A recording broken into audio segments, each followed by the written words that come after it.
big welcome to Paving the Path to Peace, Civil Society and the Northern Ireland Peace Process Conference.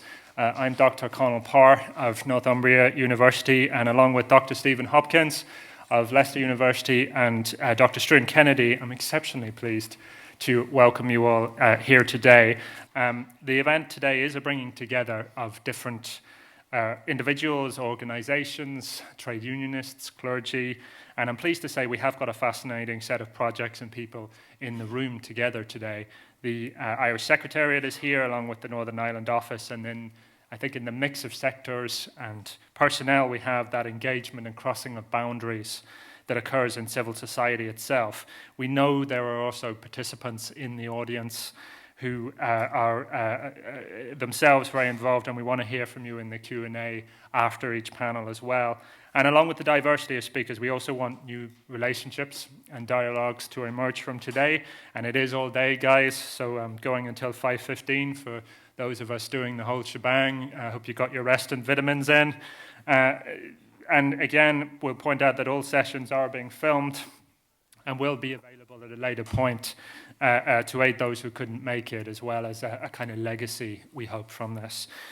There's different reasons for the success and meaningfulness of civil society in Northern Ireland, though it's not an area without challenges as well. Observers have argued that the period of direct rule after the Stormont Parliament was discontinued in 1972 actually led to quite a vibrant scene where groups learned to bypass local politicians and lobby both governments directly. And in recent weeks, around the buzz of the Good Friday Agreement, Belfast Agreement anniversary, mention has been also made of the Accord's underrated Civic Forum, which brought together those civil society elements and might have played more of a role since 1998, and then had it been championed more. And while the work of specific political leaders is important and has been correctly recognized in the recent anniversaries of 1998, many of us maintain that the peace is made and made to stick by adherents and organizations of civil society working on the ground, on the interfaces, literally in the workplaces, in the streets, the congregations. We might also add that civil society peace work through an institution like the Shankill Women's Centre, large trade union organised peace rallies, or the Opsol Commission precedes the official accords of political parties and governments. Perhaps it's best to see civil society and this conference today, we hope, as complementary, not contradictory to political efforts that have been going on and have been highlighted with the high politics picture of prime ministers, Taoiseach and presidents in the last few weeks. In composing this event, we followed just one proviso, which was to mix our panels. We're not going for the demarcated categories of trade union, arts, churches, community group sessions. We combine the areas and speakers, and in that we hope that we convey something of the power of civil society.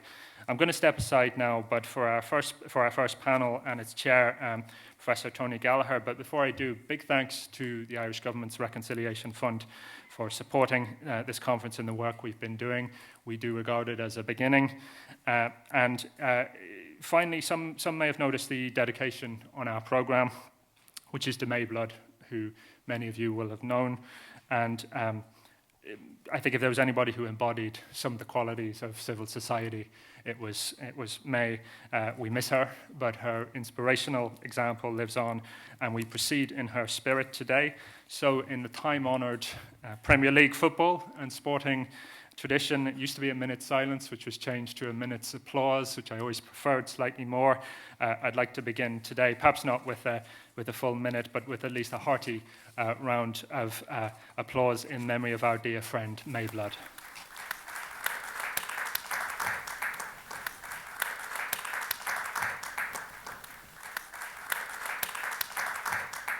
Thanks, Connal, and thanks to your team for organising today's event, which looks really, really interesting. This is the first panel. We have three speakers, Alan McBride, Professor Marrianne Elliott, and Damian Gorman. Each of our speakers will take 15 to 20 minutes to talk, and that will leave us hopefully 50 to 20 minutes at the end for some questions and answers. We're going to begin with Professor Marrianne Elliott, who'll be known to many of you. She is internationally recognized as one of our leading historians, and her books have won many prizes over the years. She is the Emeritus Professor at the Institute of Irish Studies at the University of Liverpool and was Director of the Institute between 1997 and 2014. While publishing a lot of academic books, she's also played an important role in the promotion of peace in Northern Ireland over the years. She served in the Opsal Commission and helped to co-write the report. In 2000, she was awarded an OBE for services to Irish studies and the Northern Ireland peace process. In 2002, she was elected a Fellow of the British Academy. And in 2017, she became a member of the Royal Irish Academy. In 2018, she was awarded a special prize by the Christopher Ewart Biggs Memorial Prize judges for advancing understanding of Irish history in Britain. Marrianne, over to you. Thank you.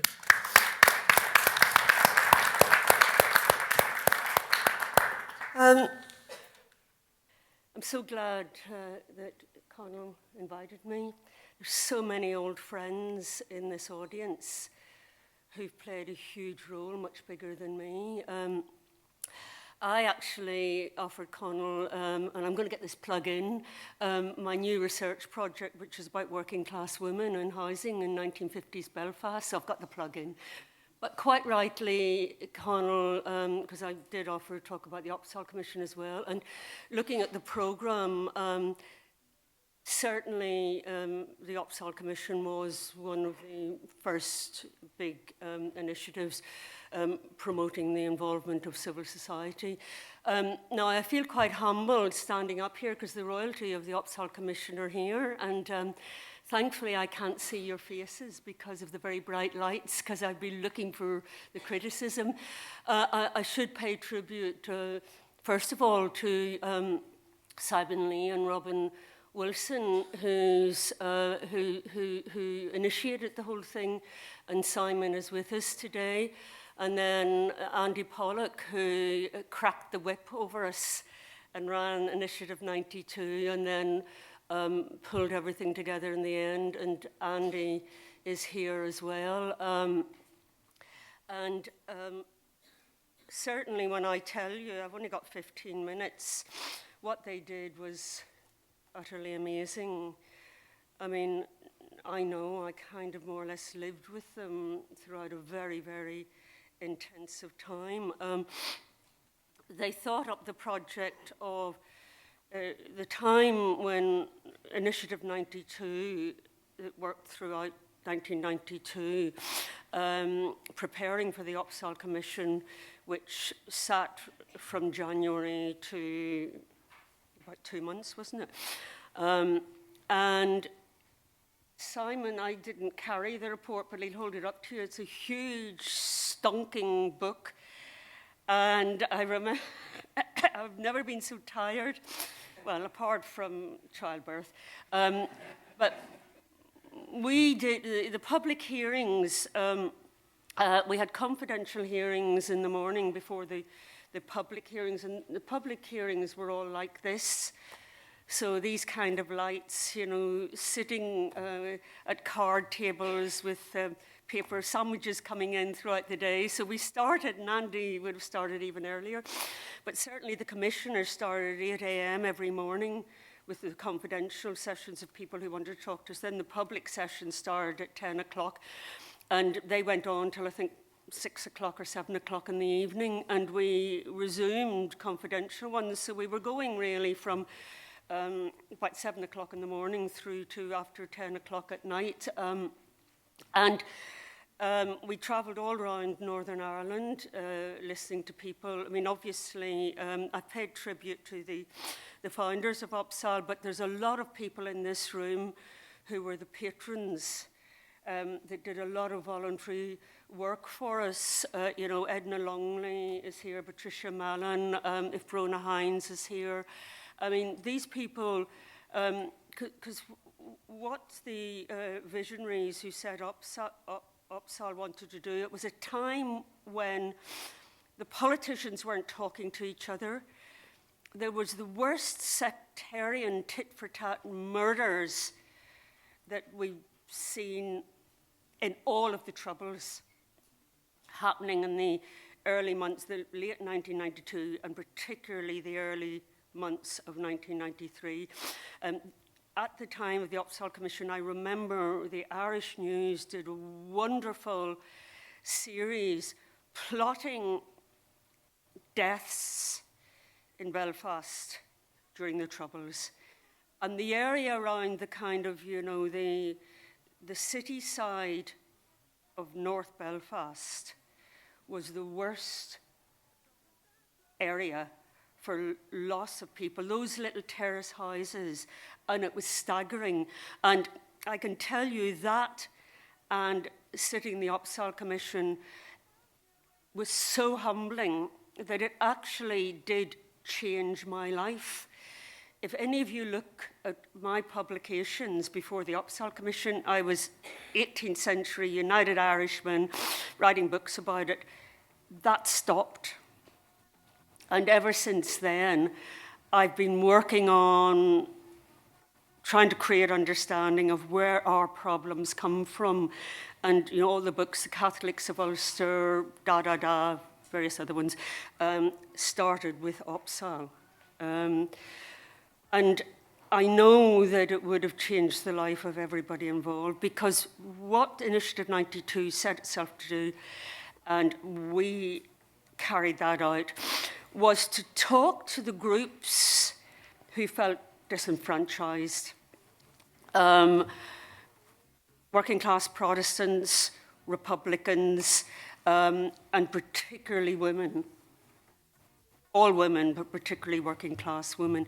So I don't think I've got enough time today to actually talk about the recommendations. I'll see if I do have, but if you match, quite recently I was asked to take part in this webinar out of Oxford, I think it was, some kind of conflict thing, just a few weeks ago, largely talking about the Good Friday Agreement, and I was talking about how Opsahl had fed into it. And our recommendations, even the wording, you can find in the Good Friday Agreement. And the reason it's the same is because the same groups and people who were talking to us and putting in submissions to us played that huge part in leading into the Good Friday Agreement. So that's kind of, and I had this kind of 2 columns thing, and it was extraordinary how they matched up. Now, I'm hoping I can see, what, I did prepare something, but I'm not sure I can either see it or whether I have time to actually do it. So you'll have to kind of, bear with me just to kind of, because what Connal and Stephen said this, it's about civil society, and you even use the wonderful line from Michael Longley's poem for Initiative 92, the Opsahl Commission, as the title for the conference. So I'll try and concentrate on that. Ultimately, the work that Andy and his colleagues and the patrons and the volunteers did brought in an awful lot of submissions, and we also had focus groups, and we talked to people. There was a lot of oral history going on in the Opsahl Commission, and ultimately about 3,000 people and groups actually sent us in submissions. I have them up in my attic, and I do actually regularly return to them because I'm a historian. These are archives, and they're just so impressive. Now, during the sessions, it was the first time I heard people talking about ownership of the process, ownership of trying to find peace. I hadn't come across it before. And essentially what they meant was, if you're going to reach any kind of solution or stop the violence, you have to involve society as a whole. And that's what we try to do. On Opsahl and Initiative 92. Now, I didn't get time to go up to my roof space because I moved house and everything's still in boxes, Andy, but you will remember the little leaflet that actually has a microphone on it. And more or less, that's how it all started, you know, inviting your time to speak. I think it actually said that on the your chance to speak, you know, this is your chance. And now, so as I say, we started out with the principle that the public as well as the elected politicians deserve to be consulted. That wasn't accepted then, but it is now.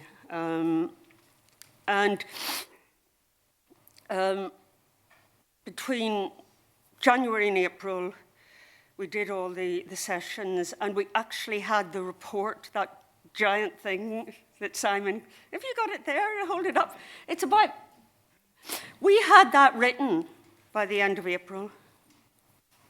I've never worked so fast in my life. It was finally published on the 9th of June, and this year is its 30th anniversary. And whilst rightly the Good Friday Agreement has been given, you know, has had all the attention, I'm hoping that, you know, coming up to the anniversary, the 30th anniversary, that, you know, something will be done, because we certainly were pioneers. Now, when we started out, and Andy and Simon will remember this, people didn't really quite, I've just found it, 450 pages. The quickest book ever. I remember giving a copy of it to Roy Foster in London, and he just, for once in his life, my good friend Roy Foster was stuck for words.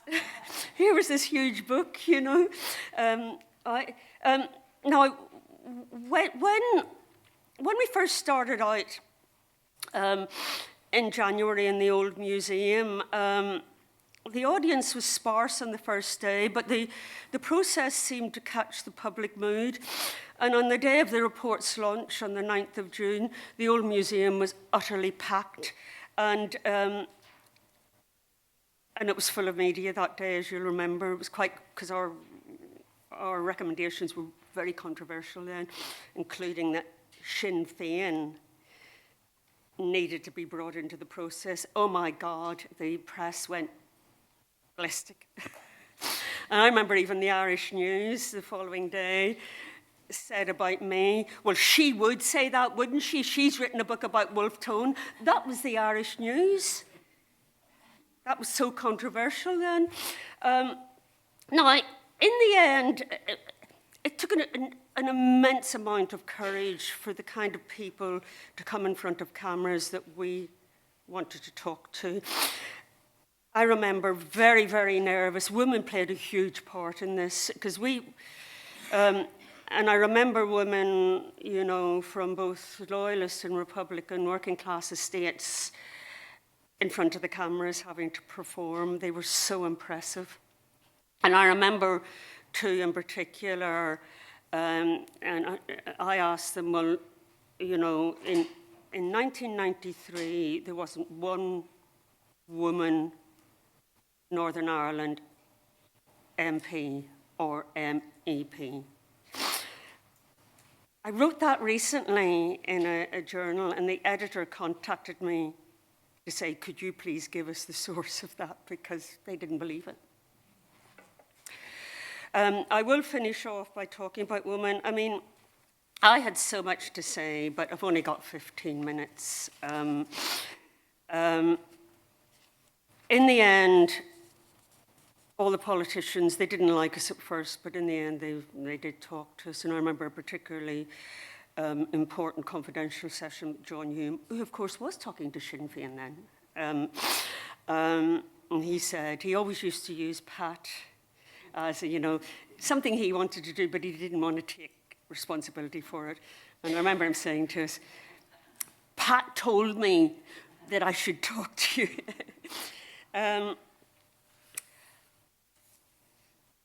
I've only got 5 minutes left, haven't I? Fast forward to the end, you know, forget about all of what I was going to say.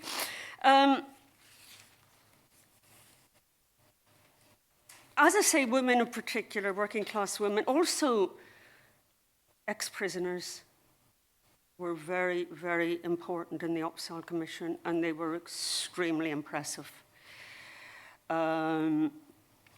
Sadly, we've lost the great Davy Irvine, but they were telling us, you know, if these are people that have served time and done the deeds, we're looking for peace.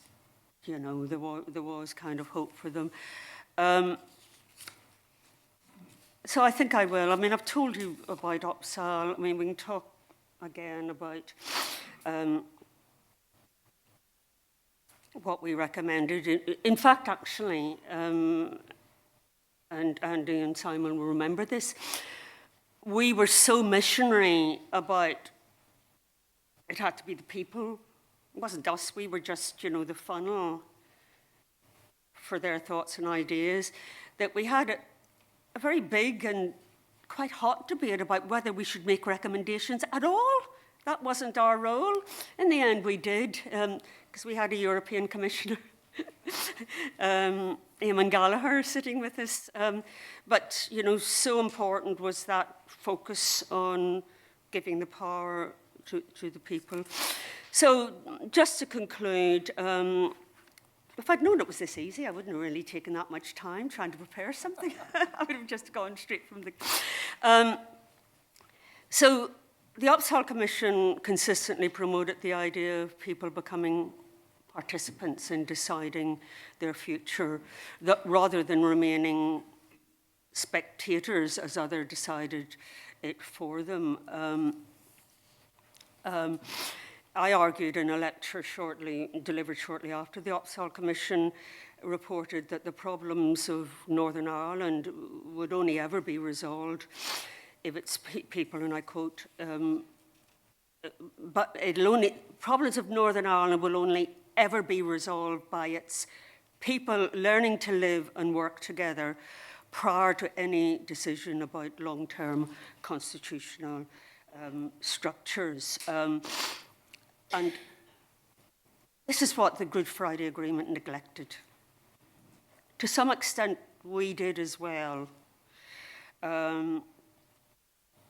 Housing, education is as divided as ever. My argument is it's too late. It's not entirely the school's problem. It's too late by then. If you can't get people living together, it's kind of too late, you know. Things are passed on at, you know, the mothers' and grandmothers' knee. And we left those hanging a bit, although we did talk a lot about sectarianism. And the Good Friday Agreement just left them as an aspiration. But I will close with Michael Longley's wonderful poem, because it did that he generously offered to Initiative 92. It's called A Blessing, and the Upsal report has it as its preface. Initiative 92, 3, 4, 5, and it's left open how many years it goes on, offers space, a clearing in the jungle for me and you to stay alive by sharing thought and word. Are you within hearing? Am I being heard? Thanks.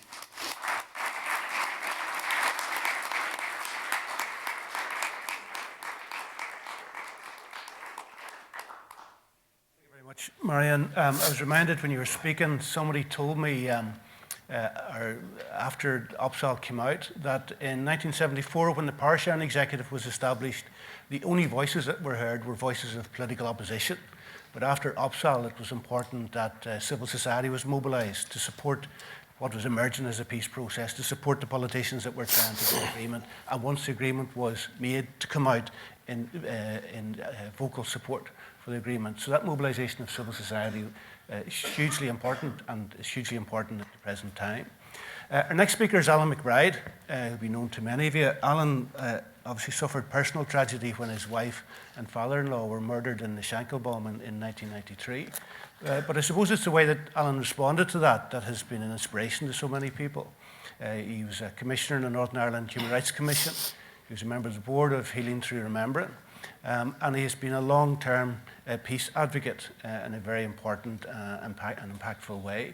He's also worked for many years with the Wave Trauma Centre.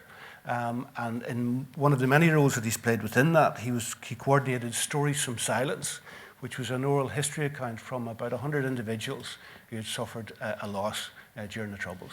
Over to you.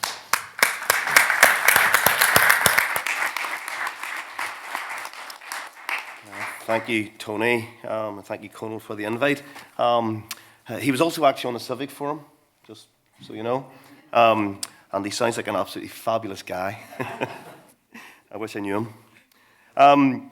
Guys, can I say just before I start, I just want to share a little story with you. Yeah, so many years ago, when I started working for Wave, I found myself in Asda on the Shore Road getting something for my lunch. And when I walked in, there was a wee woman there that I thought I knew, but I couldn't quite remember where I knew her from. I don't know whether you've ever had that experience. I've actually had it this morning, actually, believe it or not, in here in this room. I'm not going to mention people, but there's people that have come up and said to me hello, and I'm going, where do I know them from? And then I'm asking somebody, who is that person, by the way, because they're talking to me, and my memory just can't remember who they are. So this lady said to me, when I came through the door of Asda, she says to me, "Are you okay, Alan, son? Isn't it awful? Aren't you just waiting to die?" And I remember thinking, who is this woman? And I wasn't thinking at all about what she was saying to me, but I found myself agreeing with her, not because I agreed with her, but because I wasn't listening to her. I do that a lot. And so I was going, oh, it's bloody awful. You're just waiting to die. Awful. And I was going, who is this woman? And it wasn't until I was putting my groceries through the checkout and I could see her getting into her car that I realised who she was. And she was a lady called Anne. She's no longer with us, actually, and her husband was murdered in the 70s. She'd never ever gotten over it. And she'd known about me and what had happened to my wife, and so I suppose she was trying to transfer onto me what she was feeling about how awful life was. And I was colluding with her without really listening to what she was actually saying to me. And I couldn't wait to get my groceries through the checkout to run across the car park. But this time she got into her car and she was driving out, and I actually stopped her, jumped out in front of her, and showed the window down. She says, "You okay?" I says, "Oh, listen, I'm really, really sorry, but I just could not remember who you were. I just knew I knew you from somewhere, but I didn't know where I knew you from. And so I wasn't really listening to you. And then I knew where I know you from and about your husband and stuff. And I just want you to know that I don't agree with you. You know, I don't want to die. I was in my 30s. I want to laugh. I want to love. I want to dance again. And I want that for you too. And I remember coming home and getting into Wave and talking to my boss Sandra about what we were doing with the women, because they were mostly women then that were coming to us, because we thought it was enough just to leave them on their own to talk about their troubles and talk about their struggles and what they'd gone through.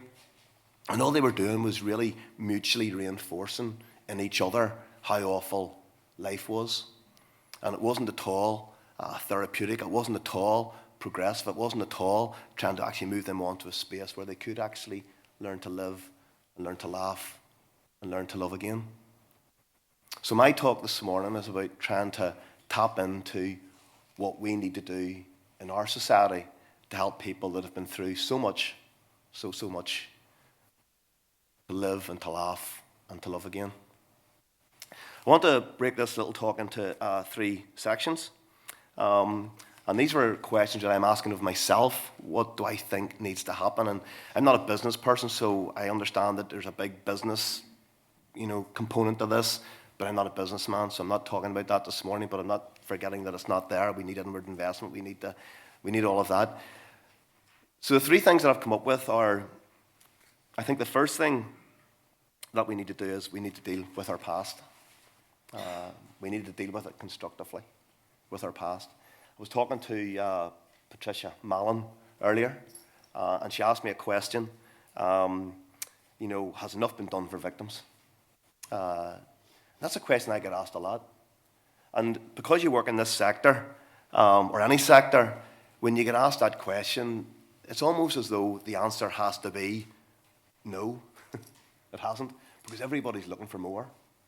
whether it's education, and I've actually passed a few people on the picket lines that I know today, and I was beeping the horn at them, supporting them, or whether it's our nurses or whoever it is, everybody's looking for more. And victims and survivors are no different, So it's very tempting to say, no, there's not enough being done. But I also have tried to be as honest as I can be in all of my life. And so I have to say to you that when I actually think about the pounds, shillings and pence that have gone in to work with victims and survivors, it must be close on £1 billion that have been spent over the years. If you take into consideration the setting up of the Memorial Fund, the Victims and Survivors Service, the numerous groups, at one time over 70 groups funded from the public purse to work with victims and survivors, the numerous inquiries, Savile, Ballymurphy, etc., etc., etc. There must be close to £1 billion that has been spent on victims and survivors. And I don't think that's said often enough, because I think it's very easy, and I see some representatives today from the British government and the Irish government. Governments get it in the neck quite often about what they're not doing, and rightly so sometimes, absolutely. But I just want to say on record this morning that there's been a hell of a lot of money put into victims and survivors. There's been a hell of a lot of work done. It hasn't been for, that we've been forgotten about at all. I don't feel forgotten about. So the question is not, has enough been done? The question is, could it have been done better? And I think that if we were to start now from a clean slate, there's absolutely no way we would have allowed the work with victims and survivors to develop in the way that it has. And we have reached this, and I have to say to you, sorry state of affairs where we have the recent government proposals on legacy, which are just not really up to scratch, if I'm being honest with you. I don't know of any victims and survivors, anybody that works with victims and survivors that actually says that they are. And perhaps there's a need to go back to the drawing board a little bit and just to think about what that actually means. Because the big question here is about what it means to victims and survivors. And of course, what it means to wider society. How can we actually do something with victims and survivors that's actually going to make a difference to them, and then beyond that to wider society? And I suspect that what's on the table currently, which is it is a considerable rollback from what was agreed at Stormont House. And Stormont House was a considerable rollback from what was agreed in Megan O'Sullivan, which was a considerable rollback from what was agreed in the Eames-Bradley consultation, and you can start to see the pattern. Every time you go back to the drawing board, we come back with substantially less. But we have to ask a question about what is it that we could do that actually can make a difference for them. Because let's remember, 25 years on from the Good Friday Agreement, the only reason we have or had a Good Friday Agreement is because of the suffering that happened to all of those people. And all of those people that suffered in before the Good Friday Agreement and since the Good Friday Agreement, all those people that have suffered in society, that have had loved ones belonging to them murdered and killed and taken away and buried with their bodies, never recovered. I mean, those are the people really that we're trying to build this new society on the backs of. So they absolutely need to be brought into the centre. We can't be having, as we have had, private discussions with paramilitaries and British government and Irish government officials and victims kept outside the door. We can't do that. We need to bring these people and make them centre stage, and we need to build a process that actually works for them. So that's the first thing, dealing with our past. The second thing for me is around how do we make politics in this place work? Because our politics is broken. I'm doing the doors at the minute for the Alliance Party. Very proud member of that party. And I'm getting it all the time. Every door I rap, no, not voting this year. Politics is broken. Politics is broken. There's no point. Politics is broken. We need to fix our politics in this society. We need to get back to the vision of the Good Friday Agreement. And perhaps it's regrettable that the DUP didn't exactly buy into the vision of the Good Friday Agreement, but they did come along more laterally. And I think there's none of us in this room would not wish that we had the days of the Chuckle Brothers back again, when we had Paisley and McGuinness being very statesmanlike in terms of how they were actually delivering peace in this place and actually giving us all a wee bit of hope, and how we have departed from those days. I think we need a much greater degree of kindness shown in our politics. When I think about it, the 25th anniversary of the Shankill bomb, our assembly was down. I mean, it's down most years, so there's no big surprise about that, to be fair. But I remember writing a letter to both Michelle O'Neill and Arlene Foster, just encouraging them to be kinder to each other and to be kinder to each other's community. Because I see this very much from a perspective of neighbours. And if the question is, what do you need to do to be a good neighbour in this society? Well, if it was me, for example, and I was Arlene Foster at the time, and I knew that my neighbours, my Catholic Republican neighbours, actually wanted to feel that they had a sense of belonging, that they were as important as unionism, that their culture and their traditions mattered. What would I do to make them feel welcome? And I'll be honest with you, an Irish Language Act would be a no-brainer for me, an absolute no-brainer. I would give it to you in the morning if it would make you feel welcome and make you feel that you had an equal stake in this society and that you were a co-equal with me. I would even go further. I would have absolutely no difficulty with the Irish and the Union flag flying together in City Hall. Absolutely no difficulty with it at all, in recognition that there are two traditions in this part of Ireland. And not only the fact that there are two traditions, but I would have no issue with the Polish flag flying on days which were important to Poles, or other flags which were important to them. The GLBT have the rainbow flag up there, on Gay Pride Day or whatever. I would have no issue with flags, because I actually don't want to live in a society, believe it or not, that says, we don't want that. I want to live in a society that says, I want all of that. I don't want it hanging from lampposts. I don't want it hanging like dirty rags, as it is quite often in areas and communities that I live in. But I want it to be respected. And yes, I think there's room for flags in our society. I think there's room for all flags in our society. I remember I was a youth worker for many, many years, and we had a policy, and we still do actually in some organisations, that wouldn't allow the kids to wear their Rangers shirts and their Celtic shirts because of the trouble that it can cause and because of the offence that it can cause. And so we say, right, there's no Rangers shirts and no Celtic shirts. And I get why we do that. But wouldn't it be so much better if it was okay to wear your Rangers shirt or to wear your Celtic shirt? And that what we were doing was actually fostering some sort of respect for the fact that, we're all human, but we have different opinions, but they're just opinions. And that what really matters is that you can be a person and I can be a person. Together we can be people. And that these things that divide us are things that we can just overcome because they're just opinions at the end of the day. So I absolutely would appeal for a kinder type of politics.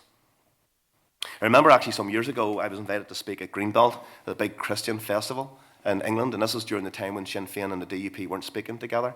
I remember when they used to have those documentaries or programmes, panel programmes, you had DUP outside the door because they wouldn't share a platform with Sinn Féin. I mean, we've moved on from those days, thank God, but this was back in those days. And so Greenbelt had invited myself, a DUP MLA, and a Sinn Féin MLA to speak on the same panel. But Greenbelt, because they're nice Christians, didn't realise that the Sinn Féin and the DUP don't actually speak together. So they sent the one taxi to pick up the DUP MLA and the Sinn Féin MLA to drive them an hour and a half to the campsite where I was waiting on them. I was writing a wee column at the time for the Sunday Life, and and when I met the two guys, they'd obviously had a conversation by the time, because you can't sit for an hour and a half and not speak to somebody. It's impossible, I think. And when I met the DUP guy, said to me, "Oh, you're Alan McBride, aren't you? You write for the Sunday Life." And I was really, really, really pleased, because most people know me as a victim, and it's a title I hate. So being acknowledged for being somebody else, doing something else, was actually quite refreshing. I said, "Yes, I am." And then he said to me, "Well, look, what are you going to write about in your column on Sunday?" I said, "Well, I haven't thought about it." And he says, "Well, can I ask you not to write about this? Because if you do, I'm not going to be able to say what I would like to say. And if I said what I would like to say, I might be in trouble with my party." And I says, "Look, I'm going to respect that, absolutely." And that guy had mentioned that to me, because we hung out the whole day in Greenbelt. We were miles from nowhere. There was 3 of us. We had fish and chips and burgers, and we walked around and we listened to gigs and stuff like this, and it was great. And those guys got into conversations that day, and this is way before decommissioning and all of that, and they really gave me hope because of how they were going to solve all the problems. A Shinner and a DEP person talking really constructively, away from the glare of publicity and the cameras and all of that, about how they were going to sort this place out. And I was buzzing, absolutely buzzing. But on the way home, we were in the airport lounge in the airport at Heathrow, and we were getting a couple of pints in. It was obviously one of the more liberal members of the DUP. And we were having a chat, and this time the guy was practically crying over his pint, saying to me, "Look, please, please, please don't write about this. And there was loads of material for me to write about, and I didn't write, well, I did write about it, but not for about a year later. But he was crying to me about not writing about this. And I remember saying to him at the time, do you know what, I won't write about this, but here's the challenge for you, because you've given me hope today. But you see the hope that you've given me? You see, whilst it remains a private conversation between the two of you in this airport, and nobody knows what you've spoken about, nobody knows the solutions you're coming up with, no one knows the fact that you actually, I think, actually like each other. You give people in my community permission not to engage. You give people in my community to say, well, I'm not talking to him, or I'm not talking to her, or I'm not doing this, or I'm not doing that, because it doesn't happen to fit with where you've come from. And if we're serious about building peace in this place, folks, that really needs to change. The third and final point is around changing behaviours. There's an old mural just around the corner from where I used to live in Mount Vernon called, or it says on it, I'm sure you've seen it, prepared for war, ready for peace, or the other way around, something like that. Ready for peace, prepared for war, something like that. Have you seen it, the one I'm talking about? So that needs, that needs to go. That attitude needs to go. Conflict is over. War is over. All we have to be now is ready for peace. But the question is, what do we need to do to take us there? I was very privileged just a couple of weeks ago to take part in Connal Monastery's commemoration celebration of the Good Friday Agreement. I see Tim and Ed here who were there that day. And our choir took part at it. This is a group of people that I've been working with probably for the last 6 months from all over Belfast. And we brought them together into a choir. We've got a little choir person who comes down from Derry and teaches them how to sing. They can't sing. They're Ireland's only tone-deaf choir. But that particular day, they were brilliant. Really, really good. Fantastic. And there's a lady that comes to the choir, not mention her name, but her father was murdered way back. She lives in a loyalist area, and she was so excited to be there that day that she started to post about it, about the fact that she was at Clonard and it was going great.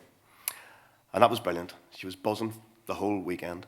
And then on the Monday morning, she was going over to the shops to get a pint of milk or whatever, and she was surrounded by 4 young men in their 20s who called her Fenian lover. And I thought, my God, I thought we'd left those days behind us many, many, many, many years ago. But we haven't. And there are still people in our communities who think like this. And now this lady has actually gone back into herself. And it's really difficult to get her out because she's frightened. And we need to do something in our society that actually changes that mindset. During the Troubles, we had a whole set of behaviours that we had got used to because they kept us safe. Depending on where you lived, if you're from a loyalist or a Republican community, you knew where not to go. You knew what not to say. You knew how to pay the taxi man if you happened to be going to the hospital in the Falls Road and you're from the Shankill, because believe it or not, there's actually 2 ways of paying the taxi man and the black taxis. We knew the things to do and the things to say. But we haven't really, I think, started to develop yet a new set of behaviours that actually takes us into peacetime. Because that needs to happen too. And I can remember just a couple of years ago, actually, my dad and my brother and me, we used to always go out on Christmas Eve for a couple of drinks, which is our tradition. And always we went into town. But I had moved house some years ago into a mixed area, and I started drinking in a bar on the Antrim Road, which was a Republican nationalist bar. And I felt quite safe in there because I'd been used to going in and out, and people got to know me. And I suggested for a change that we would do this, we would go local. And my brother near had a fit. He says, "Are you serious? Going into that bar? They'll kill us in there." I says, "Glenn, nobody thinks like that no more. That's not the way people are in that bar. I go in all the time." And I finally persuaded him to go into the bar, but he wouldn't leave my side the whole night. I hadn't even had to take him to the toilet with him because he was frightened that people were looking at him because they thought that they knew he was a Protestant. Now, that was in his head, totally in his head. But growing up, that's the sort of message that he had communicated to himself, that you wouldn't go into that bar. And even in adulthood, even though this was 30, 40 years ago, he still thought like that. And we need to start to change that way of thinking. I want to finish with a story, which I think is a really nice story, actually, just to illustrate what I mean about changing behaviours. And sometimes, these are small steps for some people, they're giant steps for other people, and we've got to find what steps work for you. But I lived in a loyalist housing estate most of my life, actually. And then I finally moved into a mixed area about a mile away because I wanted my daughter to know little Catholic girls and little Protestant girls. I didn't want her to grow up the way I grew up, living and knowing just Protestants or loyalists or unionists. And so I moved into this area, and sure enough, she got to be best friends with this couple of kids that lived across the street, and I got to be good friends with their mum and dad. And we used to go out and in each other's houses and stuff like that. And then one 11th of July night, I remember it as well because I've never missed an 11th of July bonfire. Absolutely never missed it. Love it. It's like Christmas Day for me. I was a bonfire builder when I was growing up, and I still go to the bonfires. I hate some of the things that go on at bonfires, I'm being honest with you. But as a cultural expression, there's nothing like bonfire night. And I was getting ready to go into bonfires, and this neighbour, Roman Catholic neighbour, came across the street and rapped my door, and he says to me, "Listen, Alan, we're having the barbecue tonight, do you fancy coming over?" And I didn't know how I was going to tell him because he's a Roman Catholic neighbour and I was a nice Protestant neighbour, but I didn't want to tell him that I'm actually going around to enjoy a wee bit of sectarianism tonight. And my daughter was pulling my trousers. She was saying, "Daddy, can I go?" Because she wanted to play with her friends. She didn't want to really have to go around because I was just on my own. I'm a single parent. So I said, "Look, okay, I'll tell you what, we'll go over for a while because they don't like the fires till later." And he says, "Look, that's brilliant." And I remember going across the street to his house and down his driveway, and there were a few other neighbours there, and they had the barbecue going, the beers in the fridge, the burgers were being eaten. But in the middle of the garden, he had built a small bonfire. To me, no Irish flag, no effigy of the Pope. And we sat around that fire that night and we told stories and we had a laugh.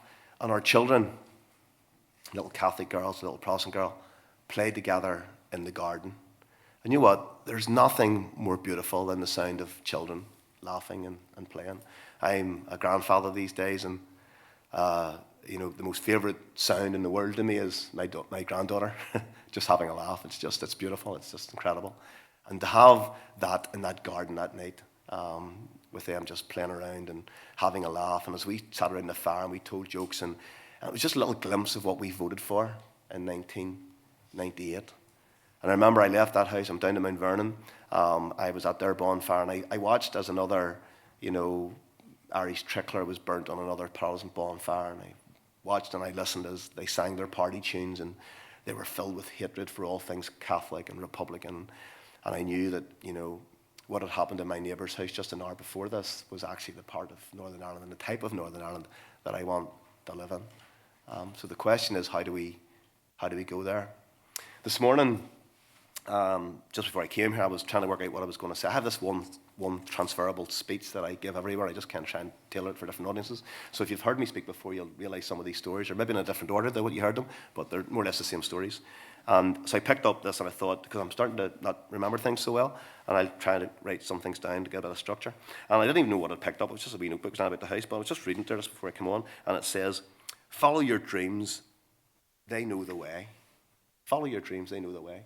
And I suppose the challenge that I have as I finish today is, how can we in society create the type of place that encourages dream makers and facilitates people of all nationalities, all religions and none, young and old, gay and straight, that encourages all of those folks to go out and not only to follow their dream, but to achieve their dream, because that's the Northern Ireland that I voted for in 1998.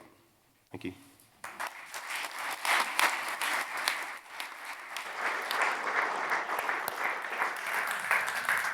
Thank you, Alan, and thank you in particular for that very powerful point that during the Troubles we learned to survive, we learned to adapt by living within a culture of fear. And there's a lot of elements of that culture of fear are still there. And when we talk about mobilising civil society, that's one of the things we should be mobilising to try to break out of that culture of fear. But we have to do it consciously. It's not going to happen by accident, it's not going to happen by itself. Our third and final speaker in the panel is Damian Gorman, one of our most acclaimed poets and writers. His work has been performed on television, radio, and stage, and he's also noted for his wonderful readings, which have been described, and I quote, as powerful, inspirational, moving, healing, and profound, but always full of warmth and the crack. He's won many awards, too many to list, for his work. He's a fellow of the Oxford Initiative for Global Ethics and Human Rights, and he comes to us fresh from his most recent success with the musical in the life of John Hume, which was performed very recently in Derry's Guildhall. Damian. Thank you.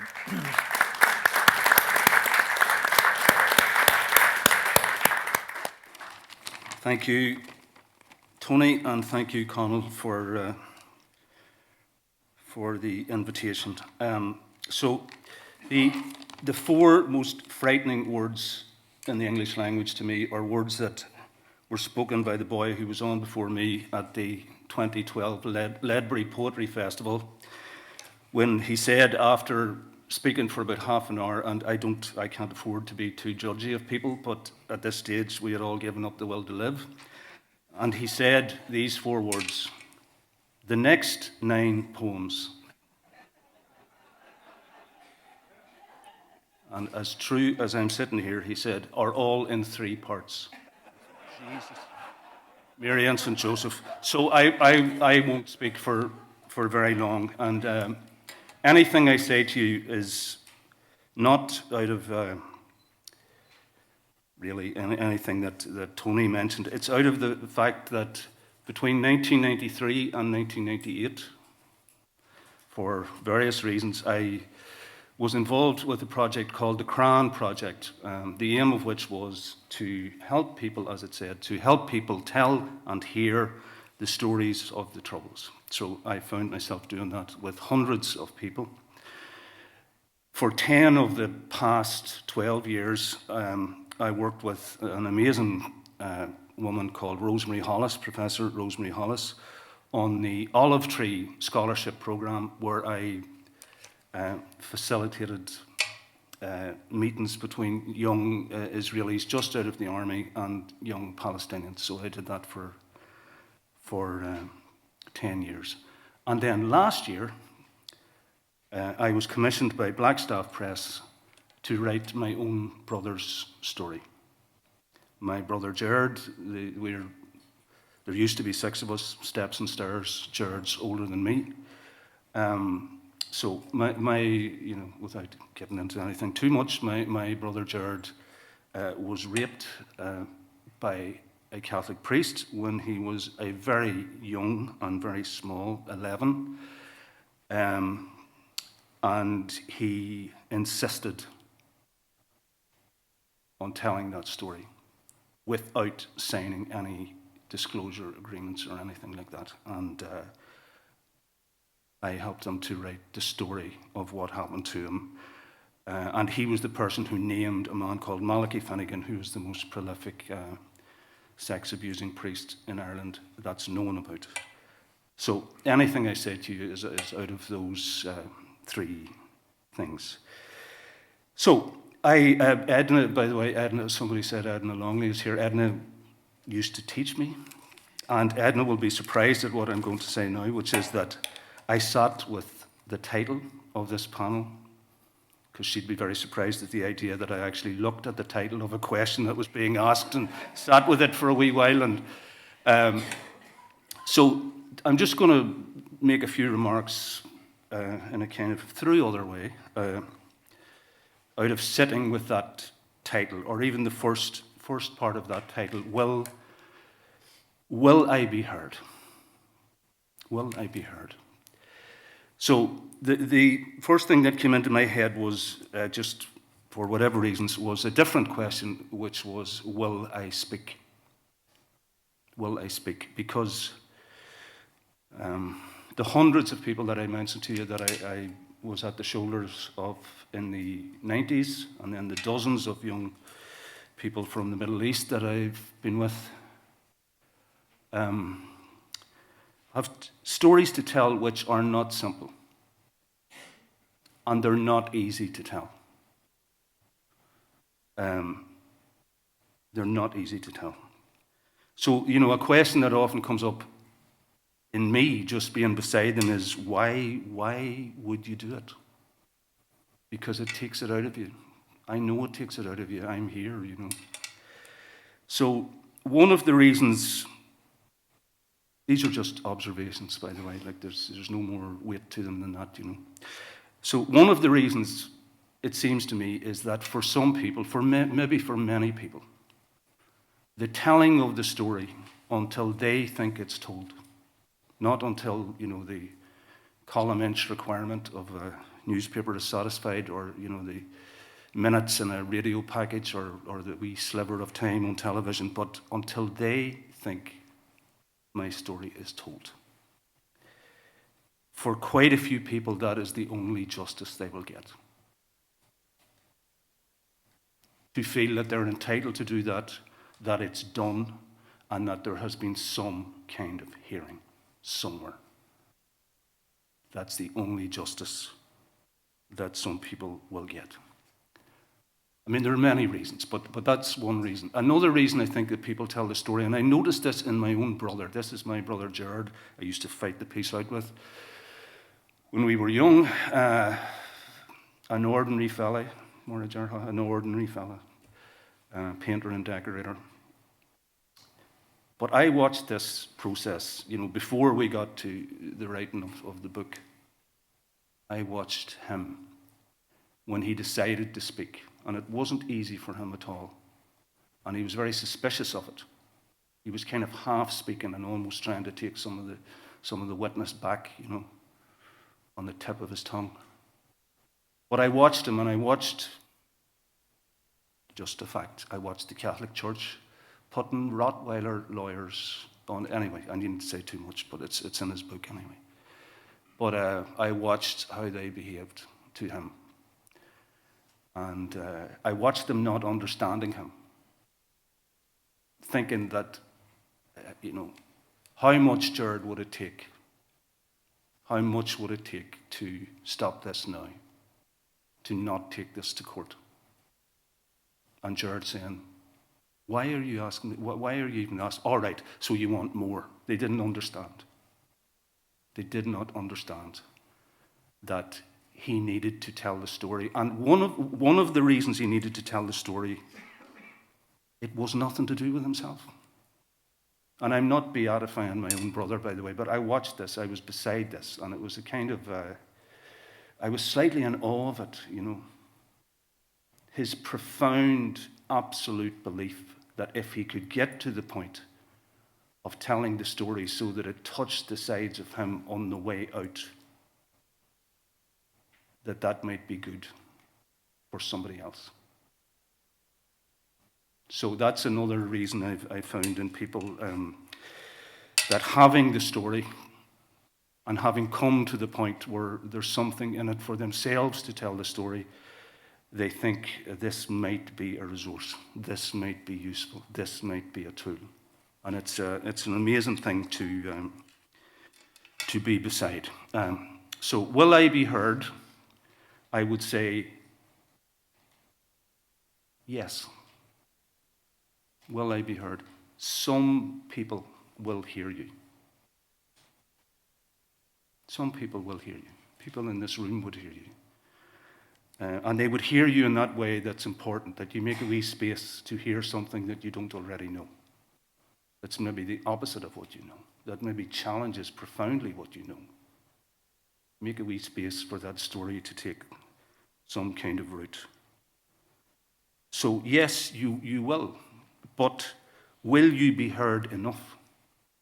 Will you be heard in some meaningful way by society as a whole? I don't know. I don't know. There's a developing idea, as we know, that it's time to move on.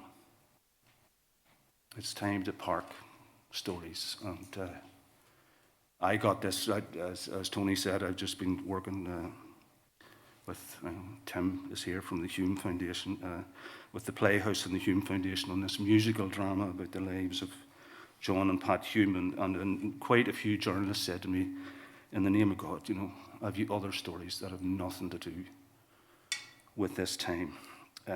Maybe as a society we've told as much as we need to, and we've heard as much as we're going to.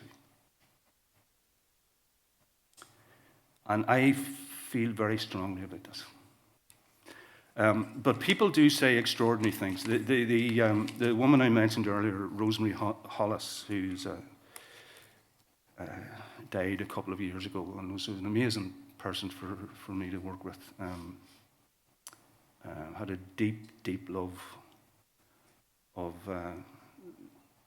the Middle East and everybody in the Middle East, and was greatly respected by all of the young people that we worked with over 10 years. But when I was going to Rosemary's memorial, I was getting the train from where I live in West Wales, Glandovey, to Euston.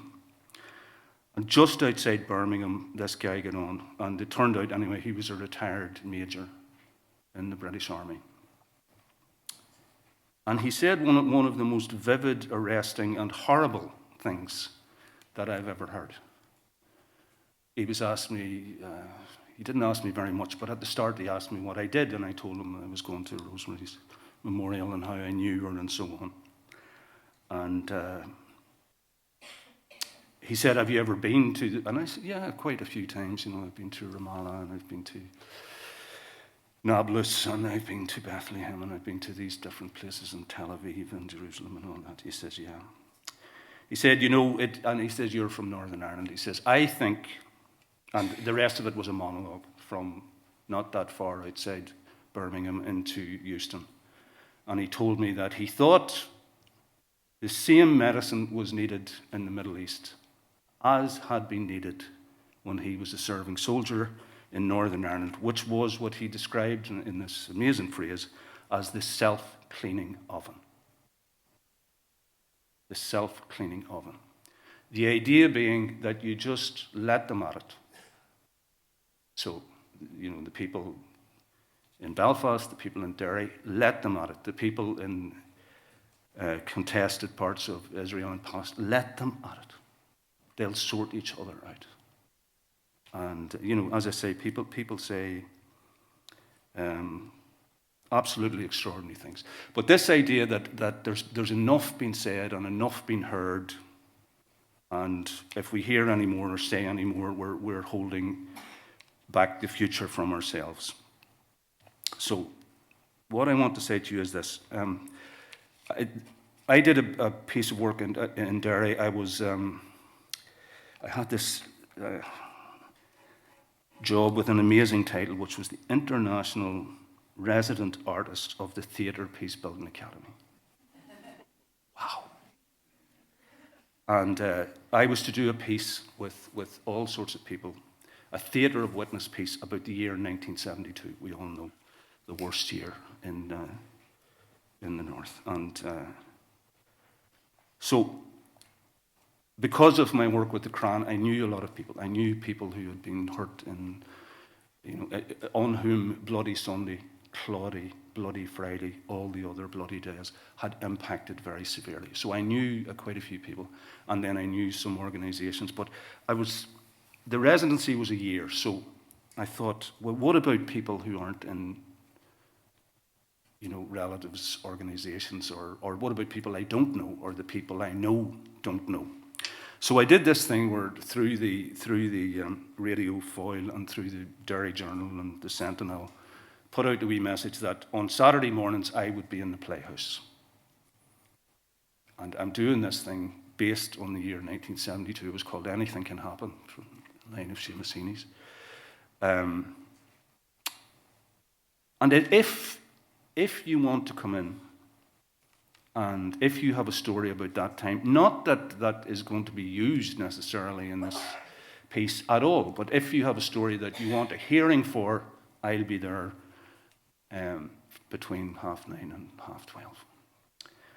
And some of the things that people come in with, well, a lot of them were absolutely extraordinary, and you wouldn't hear anywhere. That's the point. You wouldn't hear them anywhere. Now, I don't have permission to say a load of them, but I have permission to just give you one small example. This woman came in, well, I was talking to her yesterday. This woman came in, it was at the start of 2020. And she almost thrummed in the threshold. She wasn't sure, she was coming in and she wasn't coming in. Eventually she came in, but she stood in the threshold and said, I don't know if this is the right thing or not. But I'm going to tell you this, and then you can do, actually you can't do what you want with it, but I'm going to tell you, and then I'm going to go. So she was held in the threshold. Anyway, here's what she told me. So her story of that year, when anything can happen, and none of it was good, was, she said, I am married to a wonderful man for 40 years. He is a great man. He's one of the best human beings I've ever met. He's been a fantastic husband to me and a fantastic father. But he is not the love of my life. The love of my life, and she mentioned the man's name, the love of my life joined up, as did apparently 400 people in a very short time, joined the IRA after Bloody Sunday. He was 19 years of age. They'd been together since they were about 14. They were heading out the road, the full length of the road together. And he was shot dead towards the end of 1972. And she said, that's my story. It's not big enough. It's not what you're looking for. But I have had this life, a very full life, with someone who doesn't know what I'm telling you this morning, that he is not the love of my life. Now, why am I telling you that? Because my feeling is that what needs to happen now, as regards stories, is that we cast a net with a smaller mesh. Because there is a story which is hugely significant and will be lost. That kind of thing will be, ours is the generation of witness, I suppose, my generation, and that kind of thing will be lost, and that kind of thing matters. I think that, there's a while lot at stake with stories, what we're calling stories, lived experiences of. So the last group I worked with on the Olive Tree, and I worked with each group for 3 years. I met with them one day a week, or a day and a half a week. So there were 2 people in that group. One who had been a combat soldier in the IDF, who had, this sounds metaphorical, I'm very fond of metaphors, but he had a bullet too near the heart to be removed. There was a guy from Gaza in the same group who had a piece of ordnance near a major organ, same thing, it couldn't be removed. And, somebody very famous said one time that the body keeps the score. And we all know ourselves and our own lives that we vibrate to stories, like our own lived experience, our own narrative. We can vibrate physically to it, and there's a wild lot at stake when you're beside people like that. You have something to do with the telling of their story. And I think the main thing you have to do is, and you'll excuse my language, is not be a dick. And what I mean by that is the main way of being a dick is thinking that it's essentially about you, even for a moment. It is, of course, about you. We're not saints. Like, you do need a wee bit of puff in your sails to do anything that's useful or creative. But if you ever get to thinking, this is exactly what I need to be doing at this point in my career, or whatever it is, that in some way it's essentially about you, well, then you're getting in the road. You're getting in the road of the people that you should be putting something at the feet of. Okay, so the last thing I want to say to you is this, that will I be heard? The people I'm talking about, people like, people like Alan, people like Kathleen Gillespie, a great friend of mine, Anne Walker, Richard Moore, Victor Montgomery, will I be heard? I think people who tell stories as complex and as important as theirs actually teach us how to listen. Because they are complex, because they are nuanced stories. And if we actually are going to hear them, we have to do something. We have to do something inside ourselves just to follow them. So by telling the complex, nuanced story, they're teaching us how to listen. And I'm a storyteller. I know there are ways of telling the story. I mentioned earlier, for it to touch your sides on the way out. And there's a way of telling the story where maybe you're tired or whatever. Well, you don't do that. You just tell the story. You make the shape. You do whatever. Hit the marks. But the people I'm talking about, they do really tell their experiences in such a way that it's the best way I can put it, that it touches the sides of them on the way out. And it seems to me that what happens when that occurs is it magnetizes the edge of the story and it draws something out of you. And that's about all I have to say. Okay.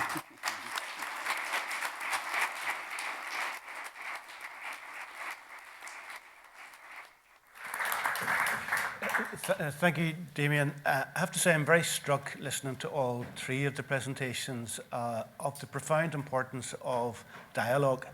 And when we think of dialogue, obviously we think about the right to speak out, but equally, if not more important, is the responsibility to listen.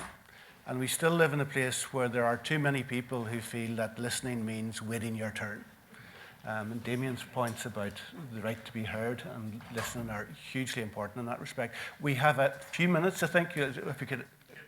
Okay, 10 minutes. So if we could maybe take 2 or 3 quick questions and give our panelists an opportunity to respond to them. So anybody like to kick us off? Yep. My name is Irene. Thanks very much for this event. It's very, very interesting. And I have a question in particular for Alan. You were saying that we need to deal with the past. We need to learn about it, not pretend it didn't exist, to be able to move to the future. We are working really hard, a group of us, to create a large museum of the Troubles and a Peace Centre in the centre of Belfast. This centre would be very good for our school children, north and south. In particular, people in the south need to know what happened here and all the lessons to be learned of this conflict, which are many. And this centre would be an inclusive centre with different interpretations and with resources and hoping to attract international visitors. I could tell you more about it if anybody is interested. Do you think a center like that would be a good thing to provide a safe space in our society where people can talk and discuss and reflect all the stories you're mentioning, Damian, as well, in this center, and to be able to move forward? And if that's the case, could we do it together with different organizations like WAVE? Thank you. Are you taking a few questions? Yeah, can we see if there's a couple of other questions just yeah, okay, up here in the middle. Thanks so much. My name is Paul Lee. I'm a master's student in conflict resolution at the Irish School of Ecumenics. My question is, I think Alan mentioned about the legacy bill and various top-down efforts that mandate some kind of oral history or truth commission. So I know, at least Alan, you mentioned that it's counterproductive to what grassroots organizations are trying to do. But I wanted to ask, beyond the politics, what you all think of kind of an official, centralized effort at collecting stories, whether it's through the legacy bill or through Prony or through another platform, rather than a series of kind of grassroots, bottom-up approaches that don't seem as connected, whether it's on CRAN or WAVE or other efforts. Okay, one more. Yep, in the back there. Hi, my name is Charmaine Jones. I work for Northern Ireland Rural Women's Network. And my question's really on the back of Alan, what you had said about the peace process was primarily built on the back of victims and survivors here in Northern Ireland. And I just want all your views on the Good Friday Agreement over the last 2 weeks. In my opinion, became more about celebrating than marking the Good Friday Agreement. So how do victims and survivors feel in the midst of all of that? Do they feel they were included in that process, or have they been left behind? Okay, thank you. Well, there's issues there around Museum of the Troubles, about the role of truth commissions and how we collect stories, and whether victims have been left out of the peace process. Alan, maybe do you want to begin? Yeah, well, thank you for the question. Can I just at the very start just acknowledge the work of the Healing Through Remembering group, and in particular Kate Turner, and that's because there is no other group in my view that has done the amount of work that they have done on this issue for years, decades. And I think they need a huge acknowledgement, because everything that has come since quite often finds its origins in the documents that they were producing back in the year 2000 and 2002. And I was very pleased to be initially part of their board, and then went on to serve as a patron for a number of years. So they have a lot of the answers to these questions, which is fantastic. So in relation to the issue around the museum, I mean, I actually chaired the group of the Living Memorial Museum to the Troubles, and I've actually spoken with this lady, I think, as well about your idea. Or if not, I've spoken to some of your colleagues, because I definitely have had conversations around these things. So I'm hugely supportive of the notion that we need a museum to the conflict, with artefacts and changing exhibitions, and where different community groups from all sides of the road can actually exhibit there. Whenever we were putting the initial consultation together in 2000 around that particular idea, people said, well, how could you house these different histories in the same space? That was a big question. And somebody came up, which we thought at the time was a bit funny, but actually I think about it now, it actually may be quite a novel idea, to have a green and an orange route through the museum. So you would have an orange door and a green door, and you would only basically go through the door, and you could only see the history you wanted to see if you didn't want to be offended. But I think over time, just curiosity alone would suggest that the green door would be used by people who are used to using the orange door, and vice versa, and they would actually go and they would want to see each other's histories, because we need to learn about each other's histories if we're going to learn lessons for the future.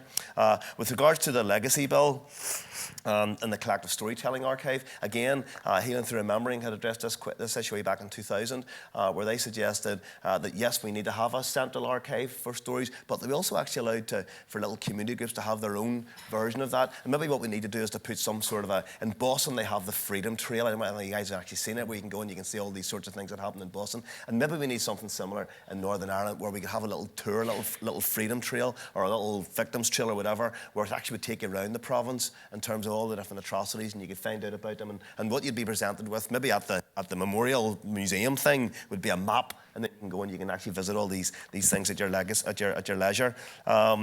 What was the other one that was one on peace? I don't know if down some walls. Colleagues have a word, maybe? You want a word? Damian? Colleagues?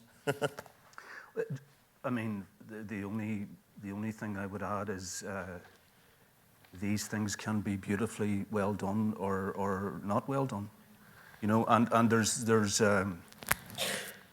I visited various Holocaust memorial museums around the world, and you know, there's simple things happen in some of them where you're given you are somebody when you go in. You're given a name or a little badge, and you are somebody, and you don't know if you survived the war, you know. So you go through the different, you know, it starts with the origins of the Second World War and the history of anti-Semitism, and then it moves through different, and you don't know. The first time I went through the Washington Holocaust Memorial Museum, I died in the Warsaw Ghetto.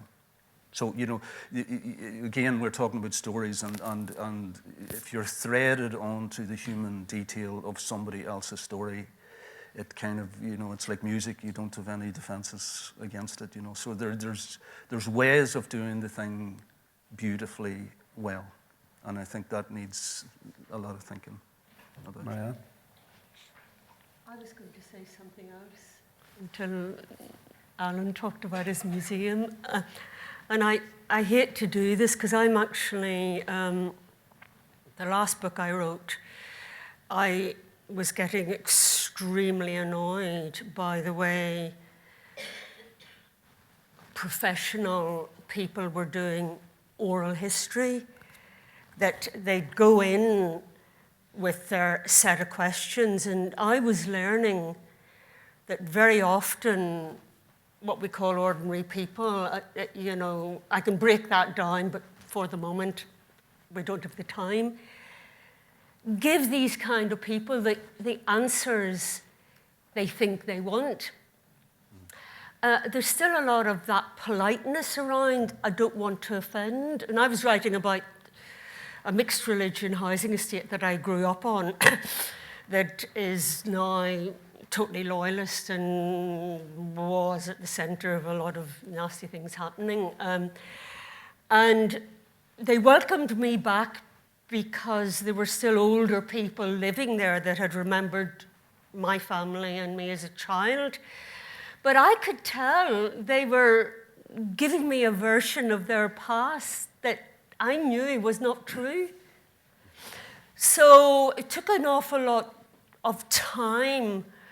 I stopped asking set questions, and it was particularly the older people. And that's what kind of worries me about how we retain the stories of the people of the past.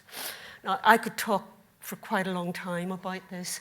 It was only the older people that I mean, they were lonely, so I'd go to their houses and literally I'd sit for sometimes up to 4 or 5 hours and just let them talk.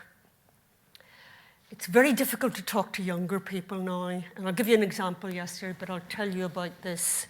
It was a story a woman told me, sat beside me in the bus that I got from central Belfast, all the way up the Falls Road and beyond. She told me her story. But she was kind of near my age. All the younger people on the bus were plugged in, you know, nobody was talking to anybody else. So I could go on a lot more about this. If you do that museum, I think actually the idea is okay, but partition came about, the Troubles came about because of people's misunderstanding of what actually happened. And particularly people who feel victims want to hear the story about their perceived victimization of their forebears, which very often is wrong. And throughout my life, I mean, I do hate to say this, but certainly when I was a bit younger, I used to get into all kinds of troubles. I remember Andy telling me the story that when they were announcing the commissioners, somewhere in Dublin, you told me, and you were being asked by the audience, well, are there any Catholics in this? And you mentioned my name. Now, this was kind of, 30 years ago?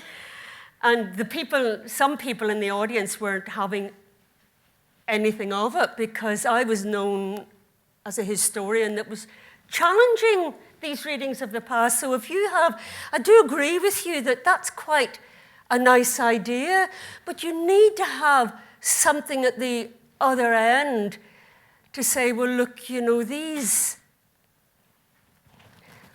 myths are very important for people, particularly if they feel left out and hard done by, but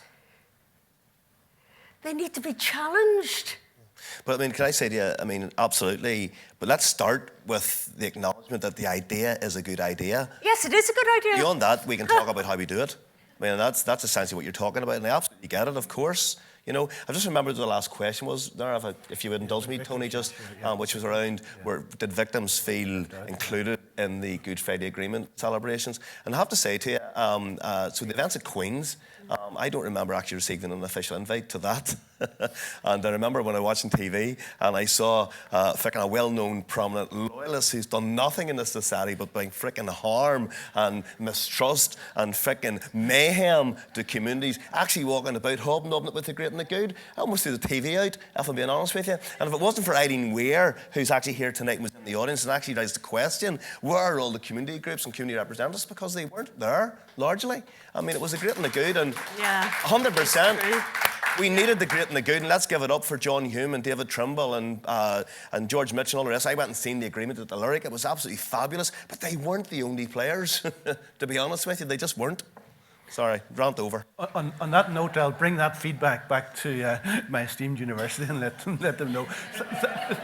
Thank you very much to our three speakers. Thank you very much to all of you.